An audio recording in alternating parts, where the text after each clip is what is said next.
Thank you, Barbara. Great. All right. Well, good morning, everyone.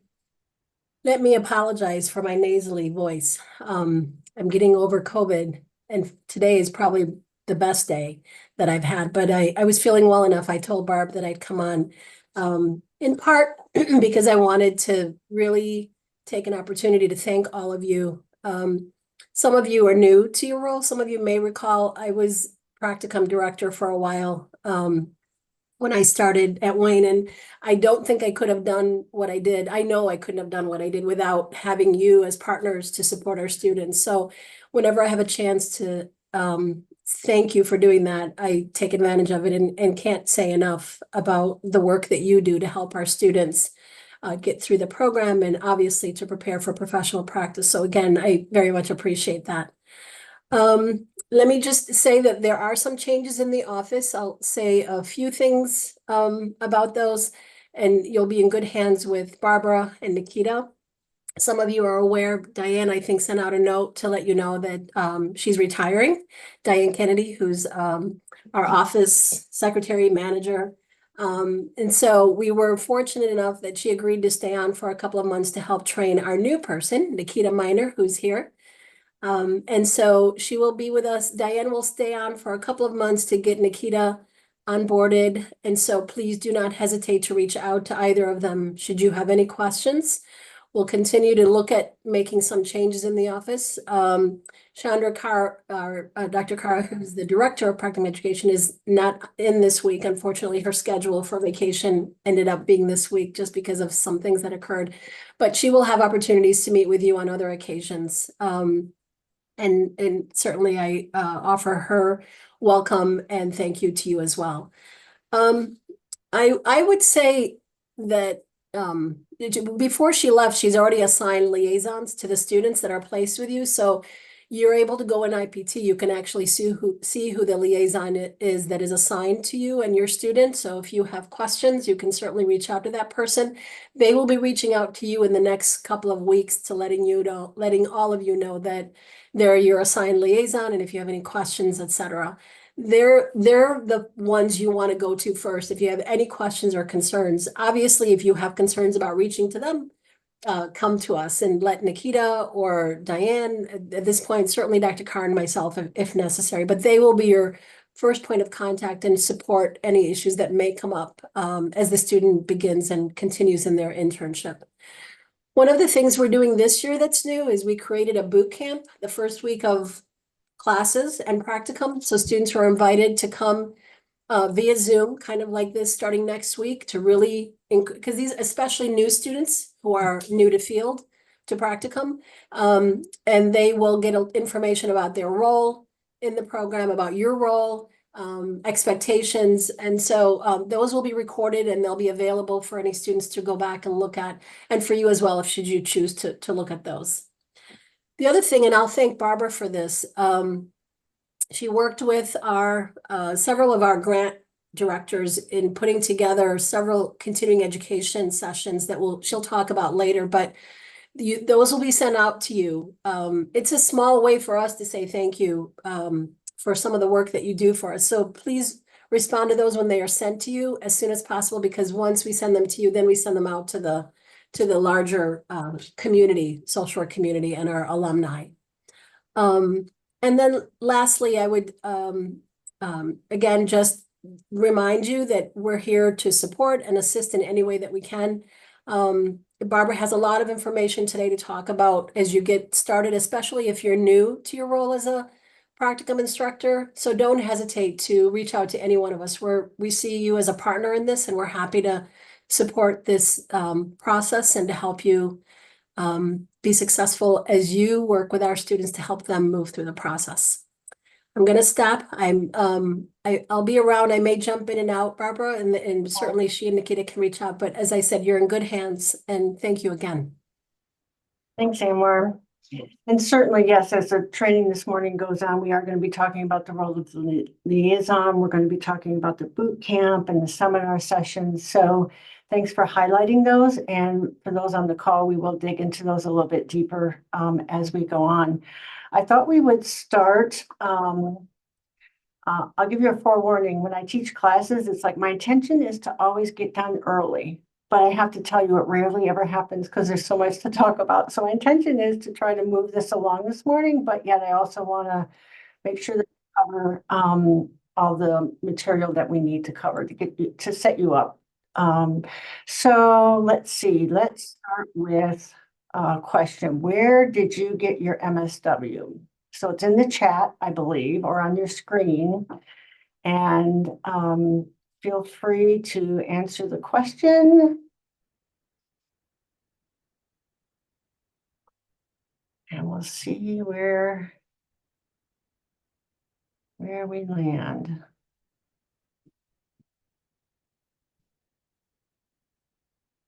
Almost everybody, yep.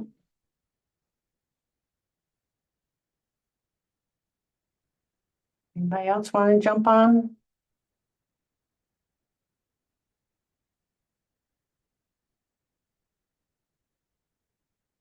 Oh, I see some in the chat if you don't want to answer it in the poll itself. Okay, so I'm going to end the poll. And here we go. Since we're coming to you from Wayne University, I'm pleased that majority of you graduated from Wayne State. That always makes us happy, but it's also fun to see the diversity in terms of the schooling that everybody had. Obviously, second place being University of Michigan, and then outside. So that's cool. So the next question is, for those who are brave enough to answer,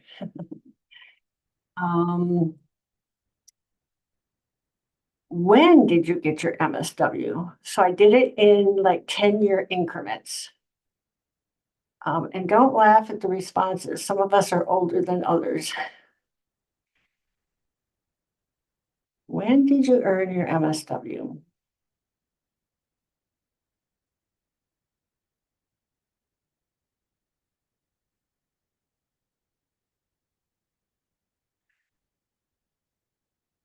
This is fun. 2018, a couple in the chat as well. All right, I'm going to go ahead and end the poll. So there we go.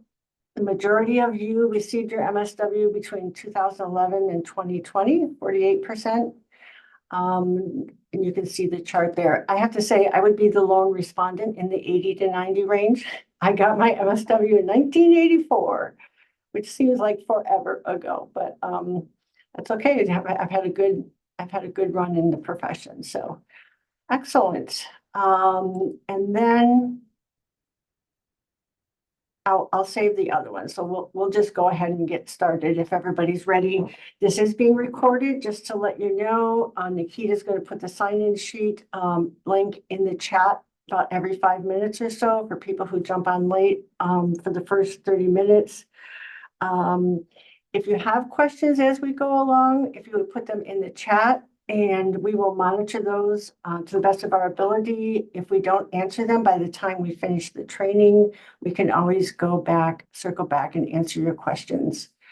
Kind of to echo what Amar said, I just really appreciate you being here. I appreciate your willingness to take on a student and host them and mentor them and mold them into social workers. She's correct. We couldn't do this without you. It is a big commitment. I know you know that.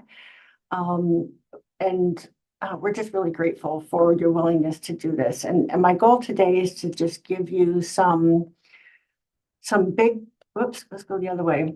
Big picture information about being a practicum instructor, at least for Wayne State University. So we're going to do some like building blocks at first. It's like, what is practicum education, the curricular differences.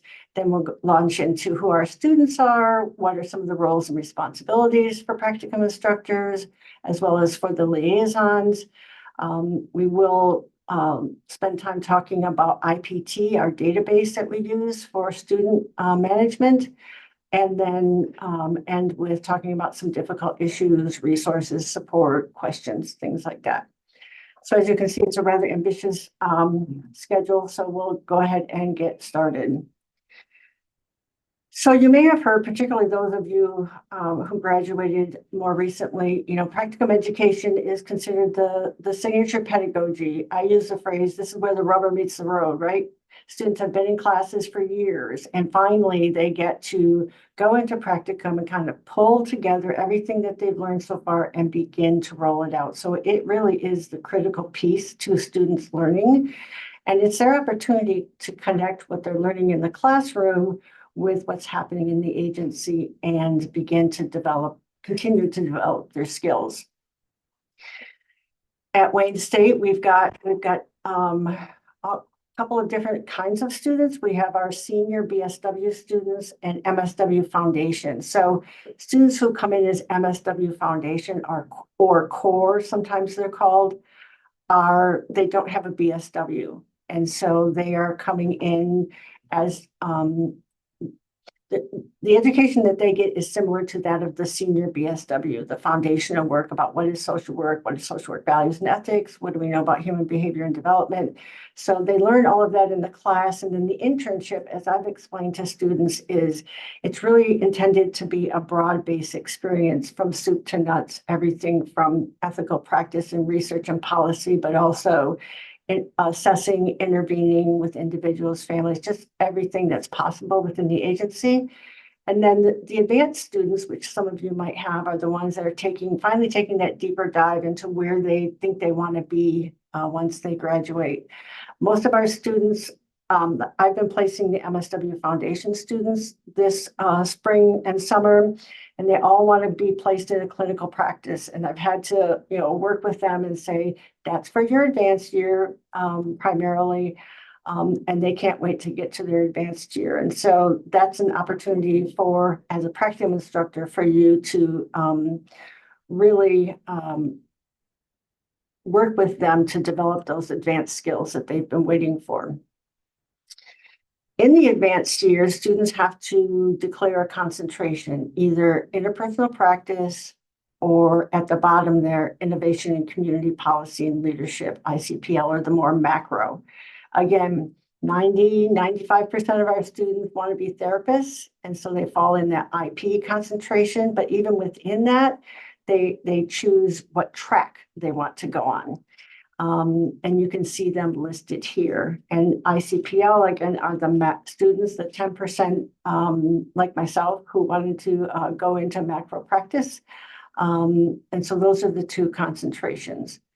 We do have some specialized programs within the concentrations that I wanted to highlight. We have an infant mental health program, a Title IV-E for those wanting to be school social workers. We have a BWET program seeking to develop more and more social workers to go into behavioral health practice settings. Our CHIP program for community homelessness, the medical examiner's office, and holistic defense. So these are opportunities that are available to our advanced year students. Kind of related to that, Wayne State School of Social Work has come a long ways in supporting our students in their practicum education. If you can see this slide here, we've been able to award almost $2 million worth of stipends for students, depending on where their placements are. And your student may be one of them. It's a way to, again, like I said earlier, to encourage students to go into areas where the need for social workers is pretty great. Behavioral health, schools, child welfare, lots and lots of opportunities. I know it makes a difference for our students, and I'm really proud of the school for pulling all of this together. So just to let you know that those are out there and how far we've come from when I was in school. So this is where I wanted to launch further into what is a practicum instructor. I'm assuming all of you had your own practicum experience in your programs. And so what I wanted to do is just ask if any of you wanted to jump on real quick and just share, what was your practicum experience when you were getting your MSW? Anybody want to jump in? Sure, I'll jump in. Thanks, Danielle. I was placed with Detroit Wayne Integrated Health Network. the group that we went with, I had a bunch of MSWs from Wayne State as well, and we were, I think, the first that Detroit Wayne took Mhm. back in 2015. Great. And how was that experience for you? It was excellent. Good to hear.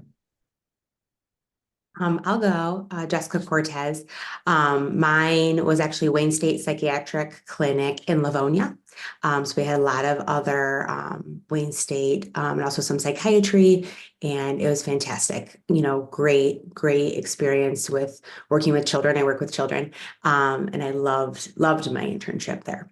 Great. That's good to hear. Thank you. I don't mind sharing. My name's Jenna Newton, and my experience was at the Saginaw Valley Counseling Center. Excellent. And a good experience, I take it? I had a great experience. I ended up working at U of M Flint for about 3 years after that, kind of chasing that job. Excellent. Good. And I see in the chat Detroit Public Schools and Lakeview Schools. Great. And was someone else going to jump on? I thought I saw. Yeah, somebody. I was going to say, Oh. Hi, this is Michelle. Mine was at Orchard's Children's Services, and it was very hands-on from the very first day. Great. Good to hear. Yep, I'll go ahead. I graduated with my MSW in 1999, so we're gonna throw it back here.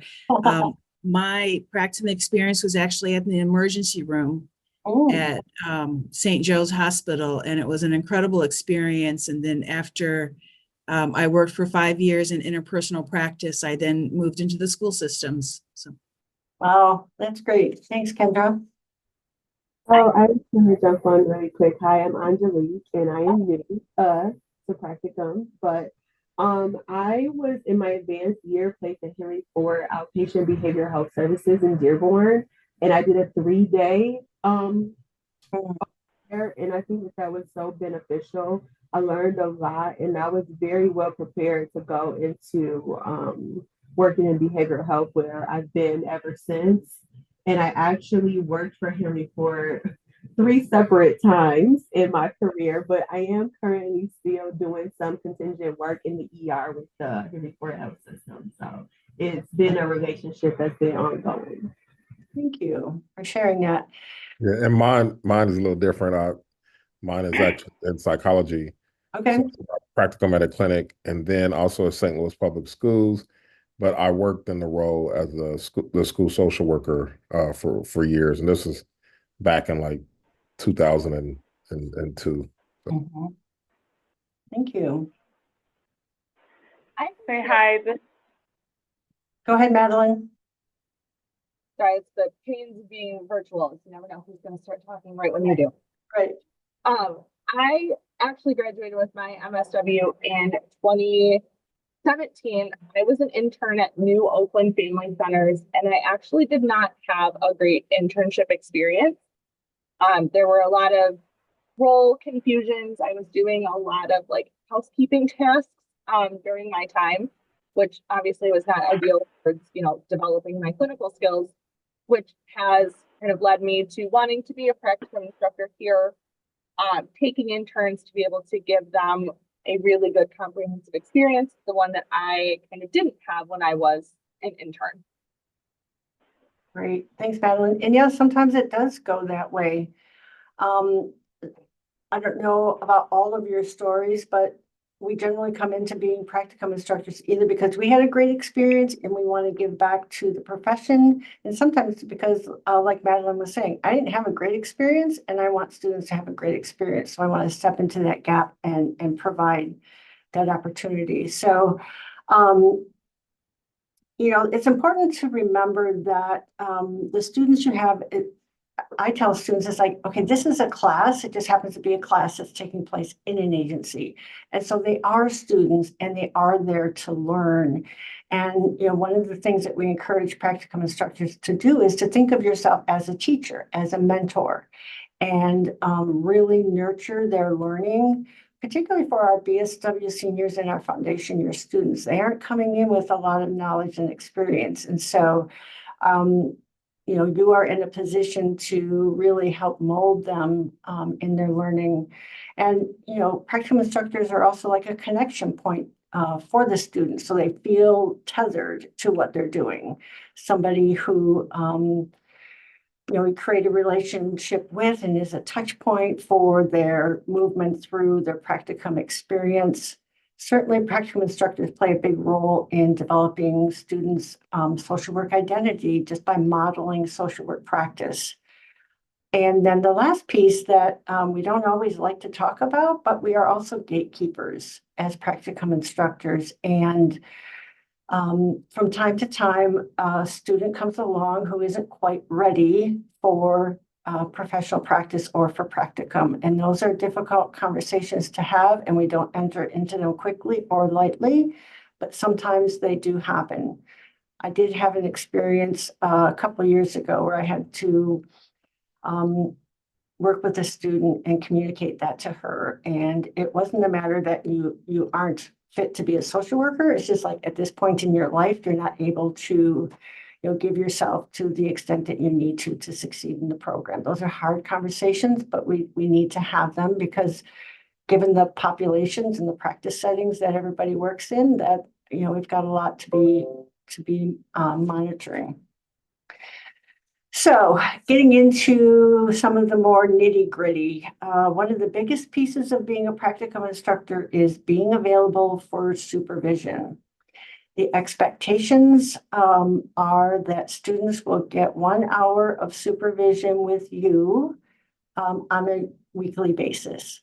We understand that that can change a little bit. Maybe 1 week it's only 45 minutes, or maybe it's only 30 minutes, or you can do group supervision, but that piece about supervision is really where you can be that teacher, that mentor, that advocate, and help mold their learning.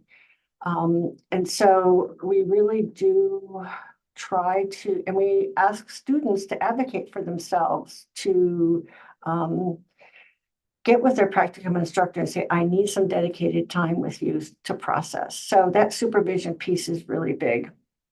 And the other thing is that the classes that they're taking are going to be drawing from their practicum experiences. So they're going to have assignments that they have to complete, and they may bring them to you to help integrate that theory and into the practice that they're doing. The biggest piece when all is getting started is the learning plan. And it might have been called something different when each of you were in school, but that's the document where we lay out, what the work that is going to be done for the coming year. Particularly on the front end, particularly in the fall, students really have no idea what to put in their learning plan. It's all based on our competencies, the 9 competencies of social work, education, and the associated practice behaviors, and then they need tasks to demonstrate the practice to achieve the competency. And so they're brand new to your agency, and they don't even know what the agency can provide. And so I really want to highlight that and ask you to be actively involved in the development of their learning plan, because that really is the key to the rest of the year. Not that things always happen as they are outlined in the learning plan, and not that more things aren't done that aren't in there, but still it provides that framework for their work. The other piece will be to sign off on their time with you. We're going to go into IPT in a little bit, but that's where they track their hours for us. And that's required. Now, your agencies might have a separate reporting requirement, and that's okay to do that as well. But at a minimum, they need to enter their time in the time log. That way you can see where they're at, I can see where they're at, the liaisons can see where they're at, just to make sure that they're making progress. And just as an FYI, if you have a BSW student, they need 230 hours per semester. If you have an MSW student, it's 225. So process recordings, they were doing them back in the 80s, and they're still doing them. And so they continue to be an important learning piece for students. And some of the feedback we've gotten from students, they do them every 2 weeks. And that means they do like 5 in the fall semester, 5 in the winter semester. And they're really asked to kind of dig deep and think about and process what they're experiencing in the agencies and record that. And some of the feedback we've gotten from students is that it just feels like busy work, particularly if I don't get feedback from my practicum instructor. So again, we encourage you. Yeah, let me use the restroom real quick. Yes. Renee, did you have a question?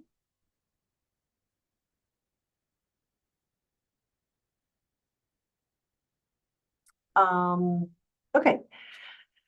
So the process recordings are a big piece of their learning, and we really encourage you to be a part of that process, giving them feedback. You can either do it within the document itself, or you can do it verbally in supervision, but that's a big piece of their learning. The other part of paperwork is there'll be a mid-semester evaluation and a final evaluation. The midterm will be early October, and then the final evaluation, and that will be for both semesters. So there's a lot of paperwork. There's a learning plan, there's going to be an IPT, the time log, the process recordings, the evaluations. I believe you'll get notifications of the evaluations when it's time for them to be done. So like Amar was saying earlier, because we have a small office staff, but we have so many students. And so the school has put into place this layer of faculty liaisons. So these are the people who are now representing the Office of Practicum Education, and they're your contact point as a practicum instructor, as an agency. And so they're the liaison between the school and the student and the agency. So as Amar had indicated at the beginning, your liaison is going to be your point person if you have questions. And the liaison will also be reaching out to you.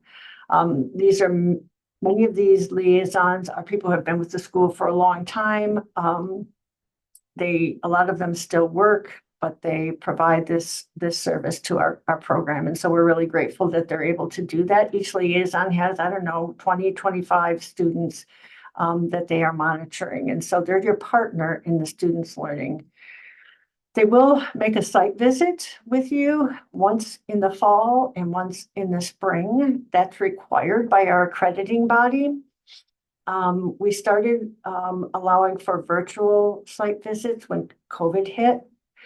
And some are still done by electronically or by Zoom or Teams, but also it could be in person. But you should be expecting that they will be contacting you to set that up around midterm.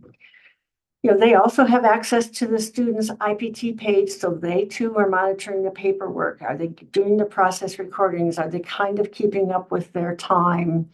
And they monitor that from behind the screen and reach out to students.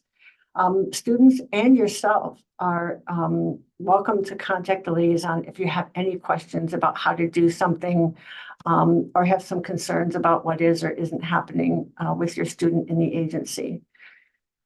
So that's who our liaisons are. And then, they're the point of contact. They monitor the paperwork, the site visits. I just covered my own stuff. And then, they also, work as coaches for students and the PIs around difficult issues. And we're going to talk about difficult issues coming up. So at this point, we're going to go into IPT, which is our intern placement tracking system. It's where everything happens. And so Nikita was I'm going to stop sharing. And Nikita was going to share her screen and kind of walk you through a few things. Nikita, do you want to narrate? Yes. Alrighty, so I have a thing here. When you log on to IPT, the first page you should see is the home page. It'll have all of the information for fall and winter, and it'll have all of the hours that the students are supposed to complete, as well as the overview of their assignments and due dates, midterm evaluation, final evaluation, and all that good stuff. So this has actually been updated to reflect this semester. So when you log onto your homepage, this is what you should see. As a practicum instructor, I pulled up just like an example practicum instructor, somebody who's been archived for a bit. This is what I see on my end, but as a practicum instructor, you would see this. So you can go in, add a cell phone number if you'd like, add your work phone. If I go down just a bit, this is where your internship assignments would be. So you'd have a student name, there's the semester that you're working with that student, their phone number, and what Curriculum. group they're in. So whether they are MSW Advanced Foundation or BSW student. And here you can like look at your agency, see who exactly is working with who, and things like that. But here's what the student page looks like. We just have a senior student, Jane Doe here.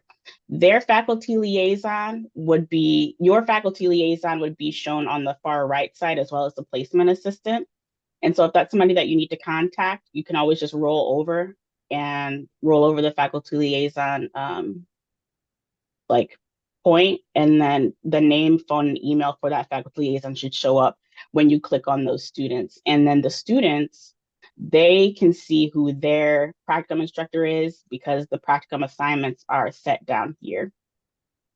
So so when you are looking for forms and you're like, I don't know where my forms are, they should be at the top of your practicum instructor. Let's go here. Practicum instructor list under forms. So these are where the online forms would be. So if you've already received an interview decision form for a student, usually it goes to the contact in the agency. But this is what we would see, and this is what you would see in order to like get these things done. And then these forms are kind of sent to you throughout the semester.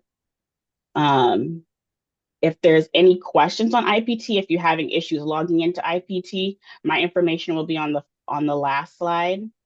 And all my information and the information for the practicum team will be on the last slide, but I will be the main primary person working in IPT.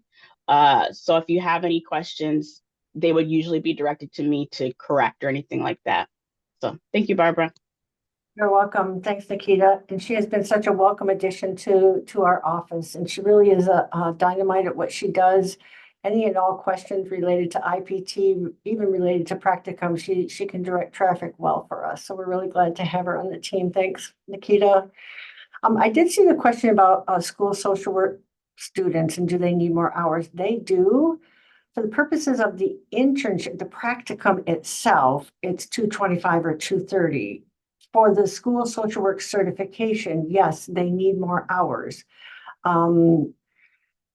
But I don't know exactly what those are. And so I can either get back to you, but Karen Weiner and Angela Oliveira would know more about that. And I can certainly get that information to you if needed. Okay. Questions about IPT?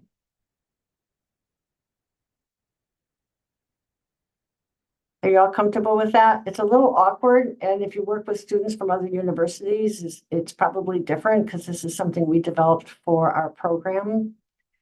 But any questions on that?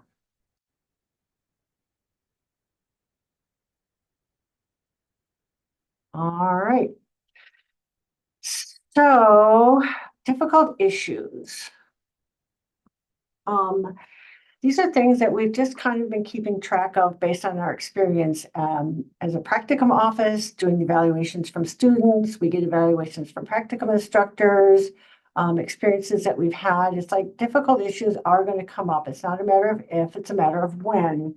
Oftentimes they center around ethics and boundaries, and it's just important for me to remember that many of these students, they're new learners, they're new to the profession, they're new to professional practice, and they need to be molded. And so from time to time, you may find yourself needing to work with your student to talk about what is or isn't ethical in terms of their work with clients of the agency. We were at a training, yesterday at the orientation, they were talking about, okay, you generally don't give your personal cell phone number to a client that you're working with, or you don't necessarily give them bus money. And so sometimes they need coaching around that because they don't really necessarily know what is correct and what is not correct. How much information do they share about themselves or not at all? They really need your direction in that. Probably the biggest piece that I believe is most important is the communication piece. And there's a lot of levels to this. And we certainly know that communication is a two-way street. And so when we talk with students, we say, you need to communicate with your practicum instructor. And when we're reading with you is like, you need to communicate with your students. Oftentimes there's just a misunderstanding about what should be happening.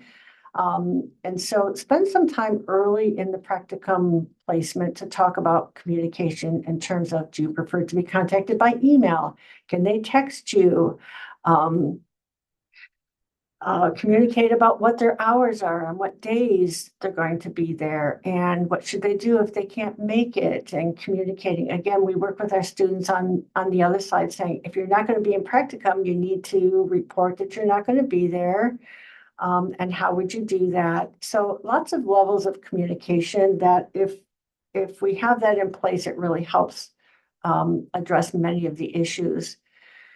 If things over the course of the semester start going sideways and you don't believe that the student is making progress in their work, we do have a mechanism called corrective action plans. This is something, again, we wouldn't enter into lightly, and you would do it in tandem with your faculty liaison in an attempt to provide some feedback to the student to say, okay, this is where we need to do some course correction. These are some things that, we'd like you to pay attention to make sure that we can keep you on track. And so just know that those are available and need to be used from time to time. Changing placements is not something that we do much. In fact, we try not to do it at all. We really do try, if there are problems in the agency or with the student and their practice, we do try to work it out and have intentional and deep conversations about, okay, what's going on, what's going wrong here, and how can we make it work? And we get the liaison involved, and if necessary, Dr. Carr here at the office. So we really resist changing placements and encourage students to work it through, because that's part of professional practice, is getting that experience. But from time to time, we do have to replace a student, and you would work with your liaison if that was something that is presenting with your student. So in terms of sources of support for you, we've got all kinds of them, and they're located in different areas. Remember, the practicum is a class, and so as a class, depending on what level of student you have, there is a syllabus. And so that is available to the student and to you. I wanted to stop sharing real quick and go to this, and so this is the Practicum Education webpage. And so if you actually go to the School of Social Work's page and then click on Practicum Education, this is everything you need to know about Practicum Education. You can see dates in here in terms of when practicum starts. Again, like was listed in IPT, this is where you can see when their process recordings are due, when the midterm evaluation is due, the final evaluation. So that is loaded on our website.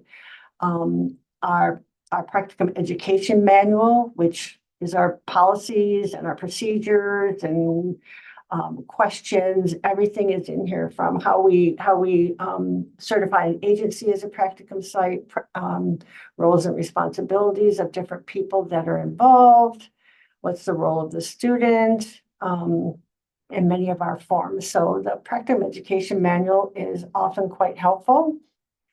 And then there also is a page for practicum instructors such as yourself. And There are some links in here which will be updated after this training in terms of a tutorial for IPT, some dates that you need to know, examples of the midterm evaluation, an example of the final evaluations for the bachelor's, master's, foundation, and advanced year. So again, it's another source of information for you in terms of your students. So I wanted to point that out.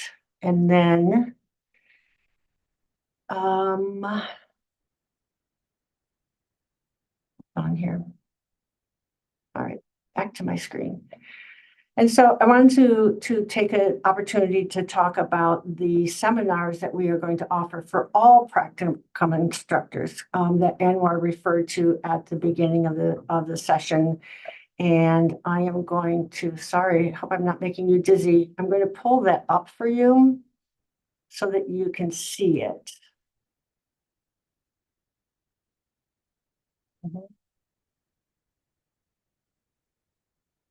And we will be distributing it. So I just wanted to have an opportunity to share this with you. So here we are today on the live training. And then next Monday, you have also been invited to our welcome back session. And so that session is less detailed, but it is an overview and a welcome and a launching of the academic year. So if you are able, we'd love to have you join us. Returning practicum instructors will be there. So it's a fun event to be at if you are able. But as we go on, you can see throughout the year, in September, we're doing a session on diversity, equity, and inclusion.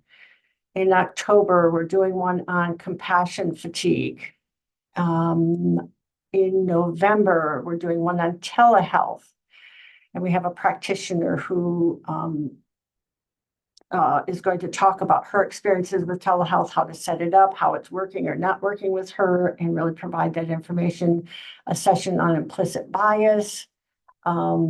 Then a virtual asynchronous thing about building capacity for students, ethics and social work practice, and then end of the year seminar for practicum instructors. And you can see there's quite a few CEs, 3, 5, 7, 10, 13, 16, 18, 19, almost 20 credits of continuing education credit that you can get by participating in these seminars. So we will get this information out to you, but I wanted to make sure that you saw what's coming up. And let me, I think there was something else I was going to pull up. There is a document. Practicum dates. Okay. There's another document that we will be sending out that lists. This is what's in IPT as well.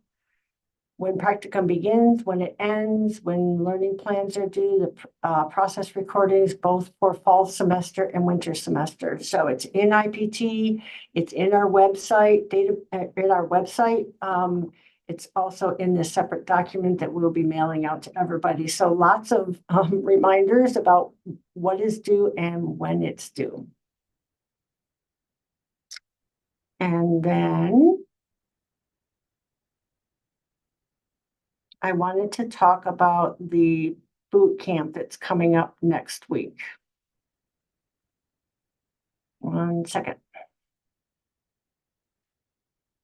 So this is what we are offering. It's the first time we are doing it for our students. So we really wanted to highlight it to you as a practicum instructor. It is not required.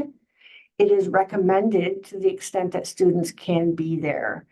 So from 10 to 11:30 next week, Tuesday, Wednesday, Thursday, we're doing these boot camp sessions about, okay, who is your liaison and how do you work with them?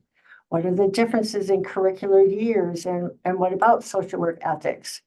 working in IPT and what are the assignments. Many of the things that we're doing today with you, we are also presenting to our students to give them some boosting up before they start their practicum. We review expectations, how to work with your practicum instructors, self-advocacy, how students handle difficult issues, and then managing that work-life balance stuff. So these are available to our students for next week. They are signing up for them as they are able. But we've said to students, if you are in practicum next week on one of these days, talk with your practicum instructor about whether you could jump in on those sessions while they are at the practicum site. So if that is something that can happen, we certainly encourage you to allow your students to do that. We're recording all of them so students can go back and view them and get that important information. But it's something that we think will really help in terms of the beginning of the semester when there's so much anxiety. So I think that at this point, the other thing I want to point out is that at the end of the year, so in April, you will get a link to complete an evaluation about your experience as a practicum instructor with our students and with our office.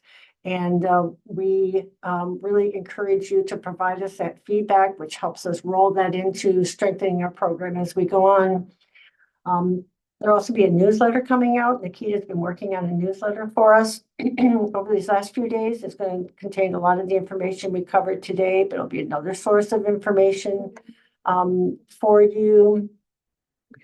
And then the last piece I can put in, or I can speak to now, is like for this particular training to get the continuing education credits, you'll receive by email a link to a post test that's going to cover some of the material that we covered here. Once you complete the post test, it's going to take you directly to an evaluation of this training. And once you complete the evaluation, it'll automatically go to our CE office, continuing education office, who will automatically issue a certificate. So it was a bit of a clunky system last year for us, and I think we have streamlined the process. So watch for that email that's going to come with the post test in it for you to complete in order to get the certificate for the CEs. So at this point, I wanted to open it up for questions that you have. I know our students are really anxious and they're afraid they're going to make a mistake.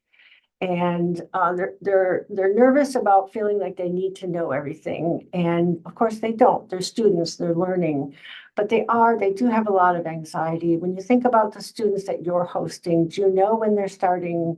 Have you communicated with them the start date and what hours they're going to be working?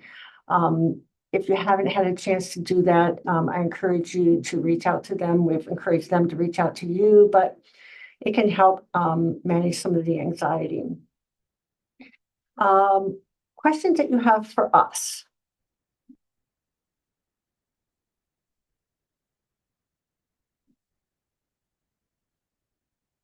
Supervision, learning plans, process recordings, IPT. I have a question. Yeah, hi Mary. Hi, how are you? So originally my intern said that she was going to start the first week in September. But she emailed me the other day and said that you guys actually start next week. And so I had sent over her letter and resume to our HR department so that they could do the screening and onboarding. What happens if my HR department does not have that done or ready before next week? Yeah, that's a great question, Mary. And a lot of students asked me that yesterday. It's like, what? Next week? And I remind them that first of all, what you're shooting for is that 225 hours at the end of the semester, or 230, depending on the curricular year of your students. So that's the goal. And if students start next week and they average about 16 hours a week, they will reach that 225 by the end of the semester. However, like in your situation, Mary, the student's likely not to be certified and ready to go that first week. That's fine. As long as you and the student are on the same page and you're shooting for that 225 goal at the end of the year. You know, students are going to get sick. If students are in schools, there's, you know, days off, and there's, you know, other things that are going to happen where students aren't going to get their hours, and just keep their eye on the 225 and start when it works best for the agency. Okay, thanks. Follow-up question. Yeah. The days for a student who has 2 days a week, are there specific days that Wayne State assigns? Does the student pick the days, or is it kind of just a conversation with me and the student about, hey, these 2 days would work best for us at the school. Do those 2 days work for you? I'm sure that they would have to coordinate with their classes and whatnot. Are there specific dates that you guys? The Office of Practicum Education does not prescribe certain Okay. dates. I can say if your students are taking in-person classes, those classes are on Wednesdays and Thursdays. Many of our students are online. Many of our students are also working, and so they're trying to balance classes, practicum, and work. Ultimately, what I say to students is you need to talk to your practicum instructor. Okay, great. What do you as a student need? What does the agency need? And come to an agreement about what will work for both parties. Thanks, Okay. Barbara. And thank you for bringing that up. Not all students do 8 hours and 8 hours. Some students do 8 hours one day and then maybe do 4 and 4 on different days for different reasons. Maybe it's because the agency prefers that. Maybe the student needs that. You can be flexible in terms of how they get those hours. We certainly encourage at least one full day to get the full agency type of experience. But ultimately, it comes down to the practicum instructor and the student. Yeah. The 1 hour of supervision, is that included in the 16 hours? Oh, yeah. Okay. Yes, for sure. And thank you for circling back to that on the supervision piece. When we get feedback from the students just report having really good supervision experiences, and they know how important that has been to their professional development and how much they appreciated that. So just wanted to highlight that as well. Barbara, this is Michelle. I have a question. You mentioned the session next week. You said Monday, but I put it on Thursday. So can you clarify what day it's actually on? It's Thursday. My apologies. Okay. Yeah. Thursday from 10 to 11:30, and you should have gotten an invitation and a link to that. Yeah. Thanks, Michelle. Okay. And then a second question. I have 2 students. So is there an expectation for some level of individual supervision versus group? Like, is there numbers that you want to see, or is it just what works?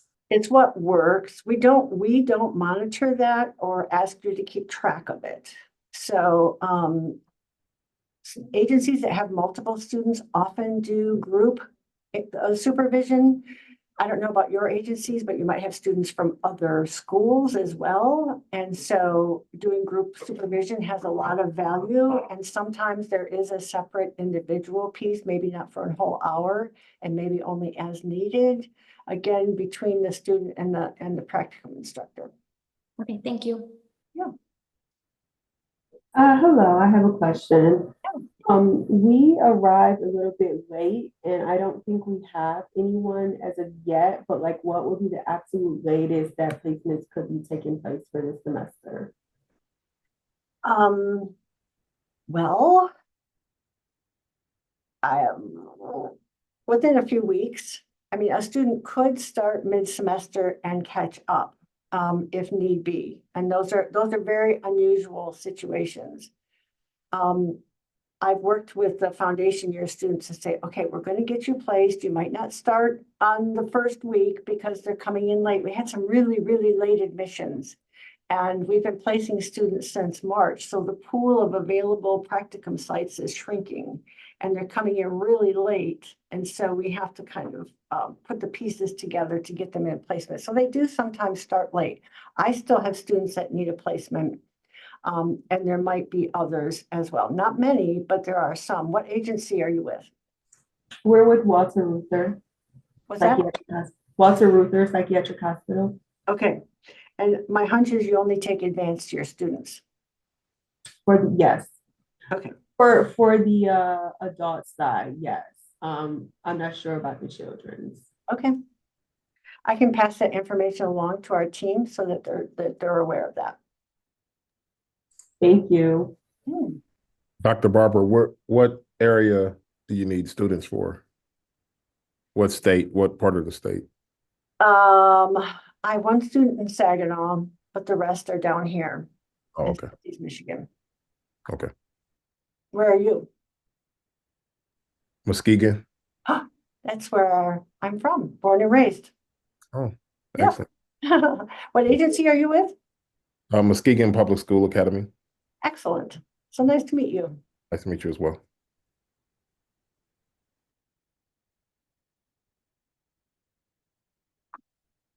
Other questions?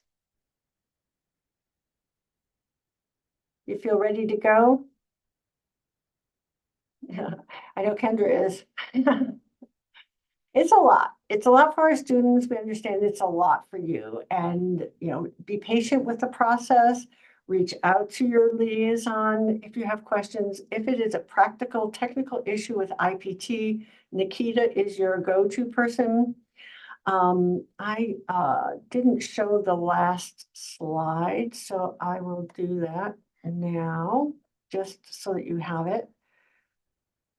So one more quick question, Barbara. I'm so sorry. Yeah. I'm assuming that once the student's process is like done, the forms will appear on IPT, because right now, the students have been placed, and so their profile is in there, but the forms aren't it doesn't show who the liaison is yet, or there aren't the forms for the logs and things like that. I'm assuming that those will, as the process goes on, those will appear in the IPT, correct? Correct. And Okay. so if there isn't a liaison assigned to your students, there will be one in the very near future, and that will be noted in the IPT page. Yes, the student's learning plan, their first process recording should be up. And Nikita, is the time log up yet?